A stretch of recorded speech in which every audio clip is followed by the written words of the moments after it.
pole's completely gone. Yeah, this side too.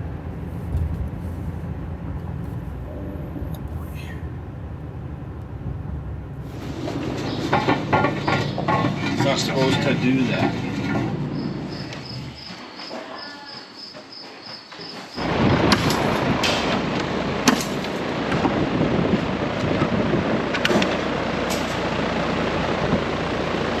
Hey everybody, it's Ryan. Welcome back to How Farms Work. So Travis, on his most recent day of baling, busted the main drive roller for the belts on the baler. So we've got the replacement here. We went to Elkader to pick it up. So now we gotta take the old one out. Let's get started. Washers. Installation instructions for drive roll replacement. I'm going to tell you right now, we're just going to go ahead and throw this away because no true farmer uses the instructions. No true farmer uses the washers included with it either.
So how much was this to replace? 1,600 bucks. 1,700 bucks. Bend that sheet metal back down because the bale's going to come around. It's going to catch on it. I'll be messed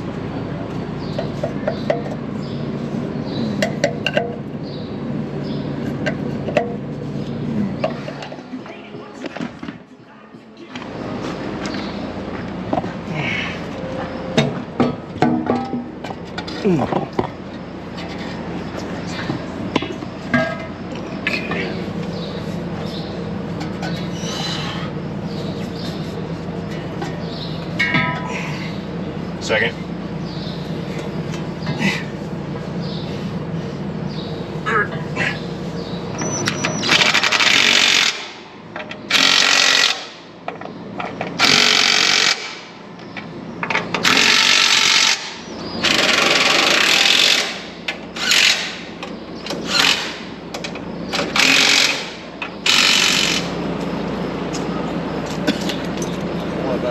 I'm more in the camp of do what we need to make it work.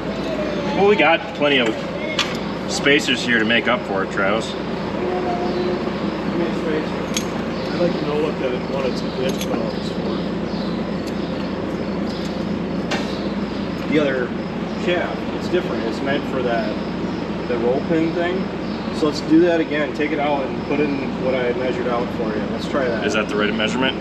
We messed well, it it's up. 5. We'll compare it to that. Okay. Where's this? That one go. Right on the tire. So one is better. Head to go? Head to go?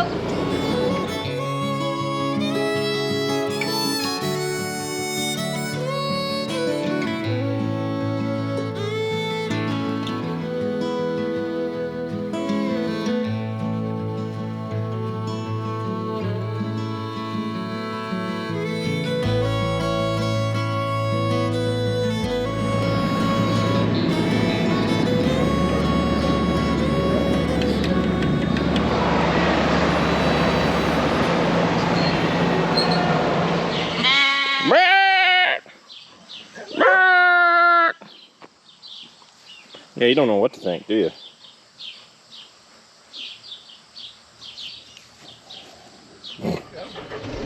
Just get some air running through here, holy cow. So we just got the roller back in the baler. We got the sprocket on. Travis wanted to replace the bearings on the pickup because they're going bad. So he's working on that. And they're calling for rain tonight, so I sent Hannah out with my pickup to the 11-acre hayfield, and I'm taking the John Deere 330G out now because I want to get those bales picked up before it starts raining. Earlier in the year, we heard a screeching sound coming from the baler. We just thought it were the belts that Travis replaced, and turns out that no, we're pretty sure it was that roller.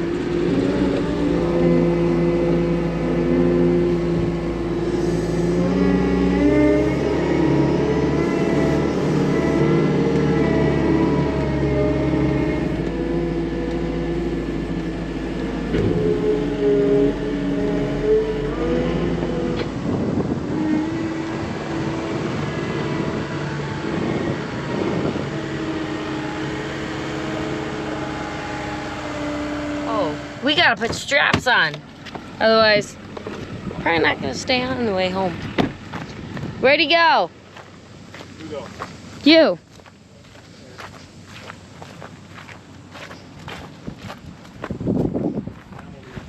What?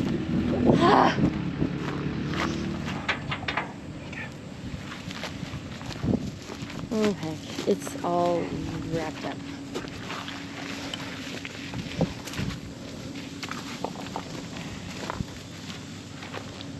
There you go. There you go. Because.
Perks to the telescopic boom.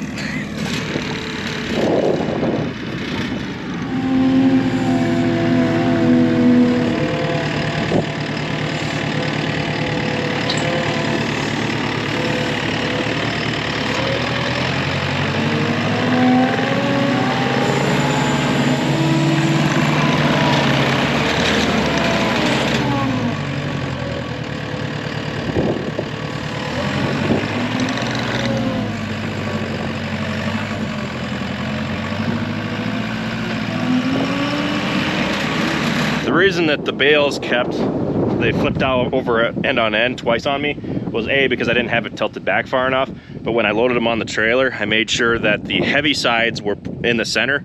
When I was going out and picking them up, you can tell just by looking at them which side they're putting their weight on, if they're heavier on one side than the other. And I was putting them towards the inside, so I'd scoop them up with the pallets, and then as I spun around and would start going downhill, the heavy side was faced away from me and out the front end. So as I started going out, it had that motion going, and it just kind of kept going. So, and then it would just flip end over end. Didn't really harm the bales at all. Sometimes that happens. It wouldn't have obviously happened if I was using bale forks, but it is what it is. We're gonna run out and grab that second load, and we should be done. Now I'm actually sitting pretty well, better than I thought I would be as far as bales go. So everything that you see right out here is what I've got for hay. This stuff's been sitting outside, so it looks pretty crappy. I've wanted to get a wrapper for a while now because it would be a lot nicer, keeping the feed up. I mean, higher quality feed is going to get you farther. So yeah, maybe we'll see a wrapper in the future. But on top of all the hay that I have sitting outside right now, I've got 2 rows going down there. I've got 2 rows over by the fence. I left a little alley out in the middle way there so that I can get in, because I plan on stacking fodder on the inside towards the fence. And I also have those 64 bales in the pole shed. So I am sitting pretty good. My usage last year was about a bale a day. So I'm hoping that I can see about that. So far I've got, I want to say roughly around just over 100 bales. So that equates to just over 3 months worth of feed. Depending on when I start feeding them, if I can let them out into the field, that'll stretch the feed out even longer. Last year, I didn't have to actually start feeding them until December. So right now, if I were to start at the same time I did last year, I'd be sitting good until right around the 1st of April. So that's right around where I need to be. I got 1 more crop to get off of the 11 acres. I got 13 bales this time. Hopefully I can get another 13 on our 4th cutting.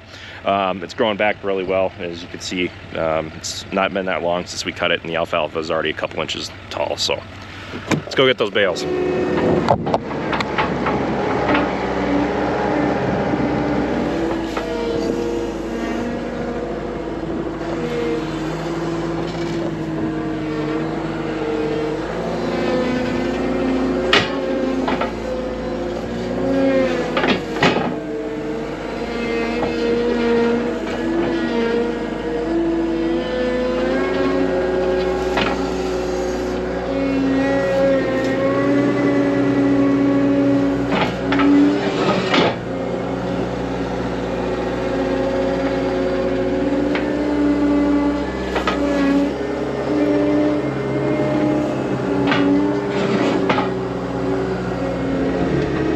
Here's the last bale.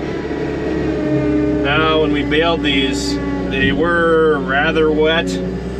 However, Travis put acid in them, and I asked him to make them a little bit smaller, because I figure more bales, more opportunity for them to breathe.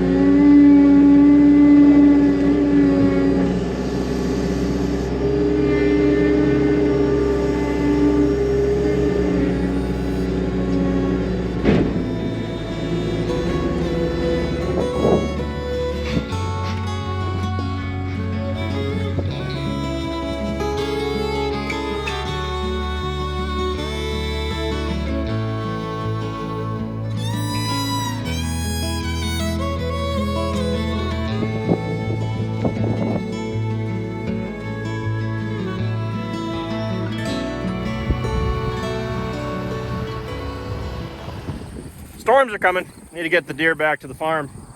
But we got the bales all moved in, and that's pretty much a wrap for this video.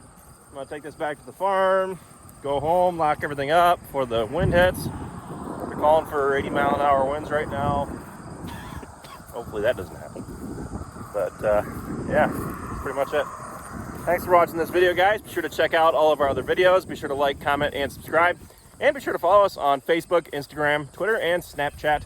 All how farms work. And with that, I'll see you next time.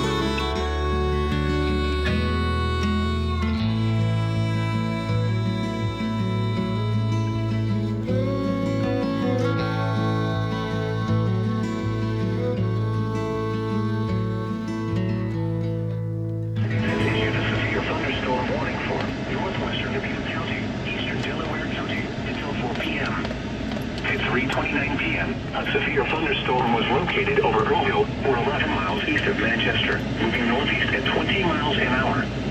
Expected hazards include 60 miles an hour wind gusts and quarter-size hail. Hail damage to vehicles is expected. Expect wind damage to roofs, siding, and trees. Take cover now.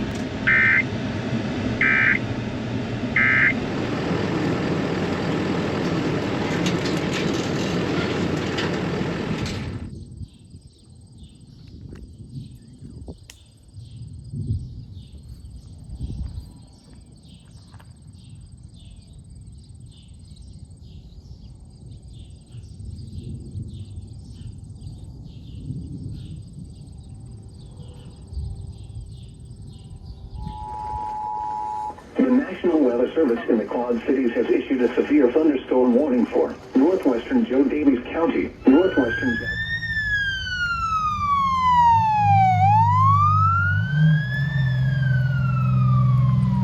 Sounds like they're trying to rip the sky open. House over the hill had the propane tank struck by lightning, and it was next to the house. Well, it started on fire and caught the house on fire. Ooh, that was a good one right there. That's why I'm not going outside right now, because the lightning's still really bad. Well, the old barn's about had it. Half the wall fell away on this side. Definitely wouldn't want to step up there anymore.